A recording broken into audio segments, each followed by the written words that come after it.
ارتباط زمینی انگلستان با قاره اروپا از چه طریق ممکن است؟ هوایی، هواپیما. باباهاشون خرس بودن، گراز بودن، یا مادراشون مثلا سگ بودن، یا مثلا گاومیش بودن. پدر سگایی چه شکل و قیافه شما از کجا آمدی؟ دومادم پدرت به در بیاره. به دومادت زنگ نزن زهرا، تو رو خدا به دومادت زنگ نزن. برو موقعشه که از اینا 1 2 3 4 بالا 2 3 عوض 1 2 3 4 بالا 2 3 همه دارن میرن اینور. ما نمیدونم، من از کسی نپرسیدم، بچه‌ها دیدم همه اینور میرن، من گفتم اینجا بریم ببینیم. هلا هلا هلا هلا تونه چوا هلا هلا سرای دهاتی و بدتیب نیان تو پیج من. مرسی.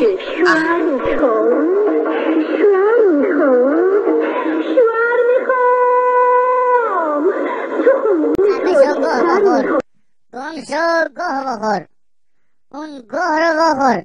بابام چجوری شده؟ شبیه کونه مرغ شده. میگم به تو چه رفت داره گذشته من؟ بی خود کردی؟ گذشته تو من رفت داره. من اصلا دنبالش دارم که اون دختر میدونم دنبال بهونه.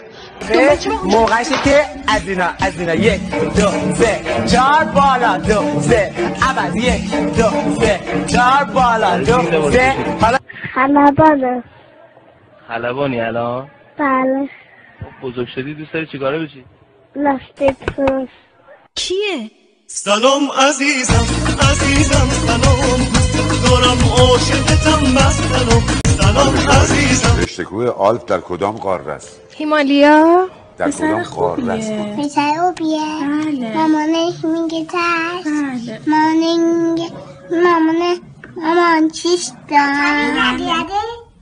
بستنی؟ داری؟ بستنی چه رنگی؟ شبی. ابی.